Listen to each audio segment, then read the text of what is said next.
Video like जरूर कर लीजिए और ऐसे वीडियो लगातार फ्री में पाने के लिए चैनल को तुरंत सब्सक्राइब कर लीजिए और बेल आइकन को जरूर टैप कर लीजिए ताकि आगे भी सारे वीडियो आपको मिलते रहे। यूट्यूब में फॉलो करते हैं तो प्लीज ये वाला फ्री टेलीग्राम चैनल जरूर ज्वाइन कर लीजिएगा। सारे नोटिफिकेशन सारे अपडेट यहीं पे आते हैं, ध्यान रखिए। मैं वैभव और आप लोग देख रहे हैं UPPSC best online coaching YouTube channel. दोस्तों, इंडियन हिस्ट्री के जो एमसीक्यू हम कवर अप कर रहे हैं उसी क्रम में आज नेक्स्ट वीडियो है ये, जिसमें हम आगे और एमसीक्यू को कवर अप करेंगे। अभी यहाँ पर इस वाले वीडियो में आगे बढ़ने से पहले यहाँ पर एक नाम ज़रूर मैं लूँगा, जो कि है आपका future group, future study group करके ये एक सब्सक्राइबर हैं। इन्होंने जो ज्योग्राफी वाला हमारा वीडियो था उसमें जो क्वेश्चन पूछे गए थे हर एक क्वेश्चन का आंसर किया, और कमेंट सेक्शन में आप देख सकते हैं जो पिछला वीडियो था जिसमें हमने ज्योग्राफी वाले क्वेश्चंस को डिस्कस किया था। इसके अलावा आकांक्षा ये भी हर एक वीडियो में आंसर करते हैं। तो आकांक्षा ने लास्ट वीडियो में जो क्वेश्चंस पूछे गए थे उसका आंसर तो नहीं किया है। सो आकांक्षा, मैं आपसे चाहूँगा कि आप आंसर ज़रूर करें और इस प्रैक्टिस को आप सब लोग भी यहाँ पर ज़रूर अपनाएं। ये बहुत बेनिफिशियल है, ना सिर्फ आपके लिए बल्कि आपके जितने साथी हैं जो इन वीडियोस को देख रहे हैं उनके लिए भी, क्योंकि कई सारे क्वेश्चंस ऐसे होंगे जो उनको नहीं पता होंगे, बट आपके थ्रू वो जान पाएंगे कि सही आंसर क्या होगा। अगर आप लोग उत्तर प्रदेश पीसीएस की तैयारी कर रहे हैं, आप आरओ की तैयारी करना चाहते हैं, बीईओ की तैयारी करना चाहते हैं, इन तीनों एग्जाम की अगर आप तैयारी करने चाहते हैं तो स्टडी फॉर सिविल सर्विसेज के कोर्सेज को आप ज्वाइन कर सकते हैं कंप्लीट तैयारी के लिए। ये वन स्टॉप डेस्टिनेशन है, यहाँ पर आपको सब कुछ मिलेगा, जिसमें स्टडी मटेरियल रहेगा, टेस्ट सीरीज रहेंगी, पेड क्विज रहेंगी, सब कुछ आपको एक ही जगह पर मिलेगा। और ये सब कुछ सफिशिएंट होगा आपके एग्जाम को क्रैक करने के लिए, एग्जाम को निकालने के लिए। लेटेस्ट ग्रुप स्टार्ट हो चुके हैं और उन ग्रुप में आपको एडमिशन लेने के लिए सिंपली जो ये नंबर मैं आपकी स्क्रीन पर लिख रहा हूँ, इन नंबर्स पर आप कॉल कर सकते हैं। 8564880530, इस नंबर पर आप संपर्क कर सकते हैं। इसके अलावा 9696066089 इस नंबर पर कांटेक्ट कर सकते हैं, या फिर आप 7523864455 इन तीनों में से किसी भी नंबर पर कॉल करके आप हमसे संपर्क कर सकते हैं और ये लेटेस्ट ग्रुप जो है इसमें आप एडमिशन ले सकते हैं। पहले क्वेश्चन की बात करते हैं। यहाँ पर पूछा गया है आपसे कि गंधार शैली एक संश्लेषण है भारतीय तथा फारसी कला का, भारतीय तथा चीनी कला का, भारतीय तथा तुर्की अफगानी कला का, या फिर भारतीय तथा यूनानी कला का। तो सही आंसर क्या आएगा आपका? ऑप्शन डी, यानी कि भारतीय तथा यूनानी कला।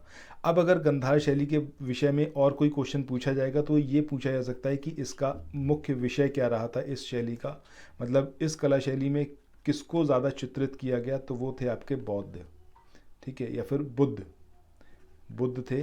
तो अब इनको जो है मेन इसके अंदर फोकस कर रखा गया, ये मेन थीम रहे थे। इसी की वजह से इसका एक और नाम भी है जिस नाम को बोला जाता है यूनानी बौद्ध। इसके अलावा इसको इंडो ग्रीक और ग्रीको रोमन ये नाम भी दिए गए हैं। तो इसके अलग अलग नाम, ये नाम क्यों हैं, कैसे हैं, ये सारी बातें आपको मैंने ऑलरेडी बता दी, ठीक है। इसके अलावा एक चीज़ और याद रखनी है कि इसके संरक्षक कौन से थे। तो इसके संरक्षक थे आपके शक और कुषाण, ठीक है। तो ये 3-4 पॉइंट आपको गंधार कला शैली के बारे में याद रखने हैं कि इसके संरक्षक की बात करें शक और कुषाण थे, मुख्य विषय इसका बौद्ध था, जिसकी वजह से इसका नाम क्या पड़ा, यूनानी बौद्ध।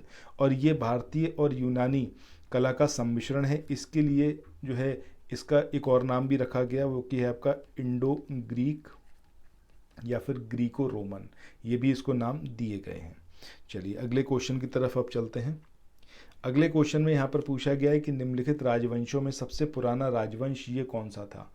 अब ये जो सबसे पुराने राजवंश की यहाँ पर बात करी जा रही है, तो इसमें आपको बताना है कि ये चालुक्य थे, ये पल्लव थे, ये राष्ट्रकूट थे, या फिर ये सातवाहन थे।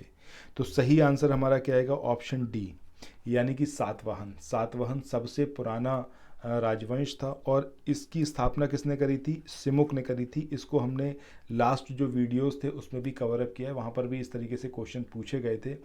और अगर बात करें इसके स्थापना की तो तकरीबन 200 ईसा पूर्व में इसको स्थापित किया गया था। ये राजवंश जो था उस टाइम का है। और इसे अगर कहें तो कर्णव वंश के जो अंतिम राजा थे सुशर्मा के समकालीन माना जाता है, ठीक है। तो ये मतलब अलग अलग सोर्सेज के अकॉर्डिंग है। बहरहाल आपको जो मेनली याद रखना है वो सिमुक ने इसको स्थापित किया था, इस राजवंश को। सबसे पुराना है इन सारे में और ये 200 ईसा पूर्व के आसपास का है। इसके बाद नेक्स्ट क्वेश्चन की बात करें, ये भी आपका सातवाहन वंश से ही रिलेटेड है। इसमें पूछा गया है सातवाहनों की राजधानी जो थी वो लोकेटेड थी अमरावती में, नांदेड़ में, नालदुर्ग में या फिर दुर्ग में। तो अगर यहाँ पर हम बात कर रहे हैं इसकी कैपिटल की, तो इसकी जो प्राचीनतम कैपिटल या फिर आरंभिक जो इसकी राजधानी रही वो क्या थी, अमरावती। बाद में जो इसकी रियल कैपिटल बनी वो कौन सी बनी थी, आपकी प्रतिष्ठान। इन दोनों के बारे में आपको याद रखना है, इसको या फिर पैठन नाम से भी जाना जाता है, ठीक है। तो प्रतिष्ठान या फिर पैठन ये इसकी वास्तविक राजधानी थी, लेकिन अगर हम बात करें कि सबसे पुरानी राजधानी या फिर सबसे आरंभिक राजधानी, तो वो थी इसकी अमरावती। और इस राजवंश को आंध्र भृत्य के नाम से भी जाना जाता है या फिर आंध्र जातीय के नाम से भी जाना जाता है। इस क्वेश्चन की बात करें तो ये क्वेश्चन पुराने वाले क्वेश्चन पर ही बेस्ड है। इसमें पूछा गया है निम्न में से कौन सा स्थान सातवाहनों की राजधानी था। ये प्रतिष्ठान था, नागार्जुन कोंडा था, शकल अथवा सियालकोट था या फिर ये पाटलिपुत्र। तो सही आंसर क्या आएगा आपका ऑप्शन ए यानी कि प्रतिष्ठान। इसके बाद अगले क्वेश्चन की बात करें, इसमें पूछा गया है निम्नलिखित शासकों में से किसके लिए एका ब्राह्मण ये जो शब्द है इसको प्रयुक्त किया गया। अब ये पुष्यमित्र शंगु हैं, ये खारवेल हैं, गौतमीपुत्र सातकर्णी है या फिर ये सुशर्मन है। तो देखिए सबसे पहली बात एका ब्राह्मण, इसका अर्थ क्या है, तो इसका दो तरीके से इसका अर्थ बताया गया है। पहला ये कि ब्राह्मणों का एकमात्र रक्षक, इसका मतलब होता है एका ब्राह्मण, या फिर अद्वितीय ब्राह्मण ये भी इसको बोला जाता है, ठीक है, या फिर इसका मतलब है। तो सबसे पहली बात तो यही कि एका ब्राह्मण का मतलब क्या है, तो वो है अद्वितीय ब्राह्मण या फिर ब्राह्मणों का एकमात्र रक्षक। अब ये जो वर्ड मिला ये कहाँ पर मिला, कौन से अभिलेख में, ये चीज़ और पता होनी चाहिए। तो नासिक अभिलेख जो था उसके अंदर इस शब्द को लिखा गया है या फिर इस अभिलेख से इस शब्द को पाया गया है, जिसमें जो है एका ब्राह्मण के बारे में बात करी गई है। अब ये किसके लिए बात करी गई है एका ब्राह्मण, तो ये है आपका गौतमीपुत्र सातकर्णी जो कि आपके सातवाहन शासक थे। अगले क्वेश्चन की बात करें, यहाँ पर आपको एक कथन दिया हुआ है और एक कारण दिया हुआ है और आपको बताना है कि कूट में से सही आंसर क्या होगा। कथन है कि कुषाण फारस की खाड़ी और लाल सागर से होकर व्यापार करते थे, और जो कारण है उसमें बात करी गई है कि उनकी सुसंगठित नौसेना उच्च कोटि की थी। अब इस पहले स्टेटमेंट की बात करें तो कुषाण जो थे वो फारस की खाड़ी और लाल सागर से होकर व्यापार करते थे। ये वाली बात कहाँ से पता चली, तो पेरिप्लस ऑफ द इथीरियन सी और जो अरिका मेडू ये दो जगह हैं, वहाँ पर जब खुदाई हुई तो वहाँ पर बहुत सारे बंदरगाह और बहुत सारे व्यापारिक केंद्र उनकी उपस्थिति के साक्ष्य मिले, और इससे पता चलता है कि भाई कुषाण जो थे वो व्यापार करते थे, चाहे वो पश्चिमी विश्व की बात कर लें या फिर हम बात करें कि फारस की खाड़ी और लाल सागर का जो पूरा रूट था इसी से ही वो जो वेस्टर्न वर्ल्ड था उसके साथ में व्यापार करते थे, बिजनेस चलता था इनका, ठीक है। लेकिन वहाँ पर ऐसी कोई भी चीज़ पता नहीं चली, ऐसा कोई साक्ष्य नहीं मिला जिससे कि जो कुषाण थे इनकी सुसंगठित सेना और उच्च कोटि का ज्ञान हो। तो इस तरीके से अगर देखें तो पहला स्टेटमेंट तो सही है कि व्यापार तो ये लोग करते थे वेस्टर्न वर्ल्ड के साथ में, और जो रूट था वो लाल सागर से होकर ही जाता था, ये वाली बात सही है, और फारस की खाड़ी से होकर। लेकिन इनकी सुसंगठित सेना और उच्च कोटि की थी ऐसा कोई भी साक्ष्य वहाँ पर नहीं मिला है। दैट मीन्स कि जो हमारा कथन है ये सही होगा और जो कारण है वो गलत होगा। सो आंसर हमारा क्या होगा, ऑप्शन सी। नेक्स्ट क्वेश्चन की बात करते हैं। इस क्वेश्चन में बोला गया है आपसे कि हाथी गुम्फा अभिलेख जो है ये किस शासक के विषय में जानकारी प्रदान करता है। अब ये खारवेल हैं, अशोक हैं, हर्षवर्धन हैं या फिर ये आपके कनिष्क हैं। तो सही आंसर क्या आएगा आपका, खारवेल। अब ये हाथी गुम्फा का अभिलेख ये कहाँ पर प्राप्त हुआ, तो ये आपका उदयगिरी पहाड़ी, ये बहुत बार पूछा गया है क्वेश्चन, तो इसको ज़रूर याद रखना है कि उदयगिरी पहाड़ी से ये जो हाथी गुम्फा अभिलेख है इसकी प्राप्ति हुई है, और इसमें खारवेल शासक के बारे में पता चलता है इसमें खारवेल के जो बचपन था, उनकी शिक्षा कैसे हुई, राज्याभिषेक क्या हुआ, तो ये सारी चीज़ें वहाँ पर पता चलती हैं। तकरीबन 13 वर्षों का उनका शासनकाल जो है उसके बारे में इसके अंदर पूरा वर्णन किया गया है। सो ये हमारा आंसर होगा ऑप्शन ए।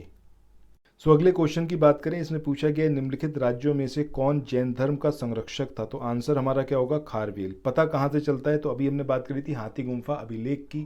अच्छा, हाथी गुम्फा अभिलेख पर किसी भी तिथि का वर्णन नहीं है कि कौन सी तिथि का ये अभिलेख था, लेकिन इस अभिलेख में इस सब के बारे में दिया हुआ है कि खारवेल से रिलेटेड जितनी इंपॉर्टेंट बातें थी सारी बातें उसके अंदर दे रखी हैं। 13 साल का उसका शासनकाल के बारे में उसमें दिया हुआ है, और ये एकमात्र ऐसा अभिलेख है जिससे हमें पता चलता है खारवेल शासकों के बारे में। अच्छा, खारवेल की बात करें तो ये खारवेल कहाँ के शासक थे? ये चेदी वंशीय शासक थे और कलिंग के थे। ठीक है, ये इसके बारे में और याद रखना है। सो यहाँ पर जो जैन धर्म के संरक्षक की बात हुई है तो खारवेल जो थे यही जैन धर्म के संरक्षक थे। इसके बाद अगले क्वेश्चन की बात करें, यहाँ पर पूछा गया है कलिंग, नरेश, खारवेल निम्न में से किस वंश से संबंधित थे? तो अभी हम उसी के बारे में बात कर रहे थे कि चेदी वंशीय थे, यानी कि ऑप्शन ए हमारा। इसके बाद अगले क्वेश्चन की बात करते हैं, निम्नलिखित शासकों में से किसी एक ने 4 अश्वमेध यज्ञों का संपादन किया था, वो कौन था? पुष्यमित्र शंगु था, प्रवरसेन प्रथम था, समुद्रगुप्त था, या फिर ये चंद्रगुप्त द्वितीय था? तो सही आंसर क्या आएगा यहाँ पर? सही आंसर आएगा आपका ऑप्शन बी, यानी कि प्रवरसेन प्रथम। इसने जो था वो 4 अश्वमेध यज्ञों का संपादन किया था। कौन से वंश का था या फिर क्या था ये? तो ये वाकाटक शासक था, प्रवरसेन वन। इसने जो था 4 अश्वमेध यज्ञों का जो था संपादन किया था। इसके अलावा बहुत सारे इसने वैदिक यज्ञ भी आयोजित करवाए थे। ठीक है, ये याद रखना है। ऐसे ही प्रवरसेन सेकंड की बात करें या फिर द्वितीय की बात करें तो ये इसकी साहित्य में बहुत रुचि थी और इसने इसकी एक कृति थी सेतुबंध। इसके बारे में एग्जामिनेशन में पूछा गया है। सेतुबंध की रचना किसने करी थी? प्रवरसेन सेकंड ने करी थी और प्रवरसेन वन जो था ये इसने 4 अश्वमेध यज्ञों का संपादन कराया था। इसके बाद अगले क्वेश्चन की बात करते हैं कि भारत का नेपोलियन किसे कहा जाता है? अब ये चंद्रगुप्त मौर्य हैं, ये चंद्रगुप्त द्वितीय, विक्रमादित्य हैं, या फिर ये अशोक महान, या फिर समुद्रगुप्त? तो आई होप कि आप सबको बहुत अच्छे से क्लियर होगा कि हम समुद्रगुप्त के बारे में बात कर रहे हैं। इन्हीं को ही भारत का नेपोलियन कहा जाता है। अब बात ये उठती है कि भाई कहा तो जाता है बट कहा किसने? तो ये हैं आपके विंसेंट स्मिथ। इन्होंने एक बुक लिखी जिस बुक का नाम था early history of India. Early history of India. ठीक है, इस बुक में इन्होंने समुद्रगुप्त के नेपोलियन जो भारत का नेपोलियन इसकी संज्ञा दी है। ठीक है, तो ये 2 बातें इसके बारे में ज़रूर पता होनी चाहिए कि विंसेंट स्मिथ की जो बुक थी अर्ली हिस्ट्री ऑफ इंडिया उसमें समुद्रगुप्त को भारत का नेपोलियन कहा गया है। इसके बाद अगले क्वेश्चन की बात करते हैं कि निम्नलिखित में से किस गुप्त राजा का एक अन्य नाम देवगुप्त था? तो वो किसका नाम था? चंद्रगुप्त द्वितीय का, यानी कि ऑप्शन बी यहाँ पर हमारा सही होगा। इसके अलावा देवगुप्त तो इसका नाम था ही, इसको देवराज नाम से भी पुकारा जाता था, इसको देवश्री नाम से भी पुकारा जाता था। ठीक है, तो ये सारी बातें इसके बारे में याद रखनी है कि देवगुप्त इसी का नाम था, देवराज इसी का नाम था, देवश्री भी इसी का नाम था। इसके बाद अगले क्वेश्चन की बात करते हैं। इस क्वेश्चन में पूछा गया है मलिगाई कोल नामक एक प्रमाणिक मापन इकाई किसने शुरू की थी? अब ये राज प्रथम चोल थे, या फिर ये वीर राजेंद्र चोल थे, या फिर राजेंद्र प्रथम चोल थे, या फिर ये विक्रम चोल थे? तो सही आंसर ऑप्शन सी आएगा, यानी कि राजेंद्र प्रथम चोल। इसके बाद अगले क्वेश्चन की बात करते हैं। इस क्वेश्चन में यहाँ पर आपसे पूछा गया है कि इलाहाबाद का अशोक स्तंभ किसके शासन के बारे में सूचना प्रदान करता है? अब ये चंद्रगुप्त मौर्य के संबंध में सूचना देता है, ये चंद्रगुप्त प्रथम के बारे में सूचना देता है, या फिर ये चंद्रगुप्त द्वितीय के बारे में, या फिर ये समुद्रगुप्त के? तो सही आंसर हमारा क्या आएगा? ऑप्शन डी, यानी कि समुद्रगुप्त के बारे में यहाँ से पता चलता है जो इलाहाबाद का अशोक स्तंभ है। ठीक है, तो उसमें समुद्रगुप्त के शासनकाल के बारे में जानकारी मिलती है, जो कि आपका इसमें वर्णित कितना है? आपका 335 से 375 ईस्वी के बीच में ये इसमें अंकन किया गया है समुद्रगुप्त के शासनकाल के बारे में।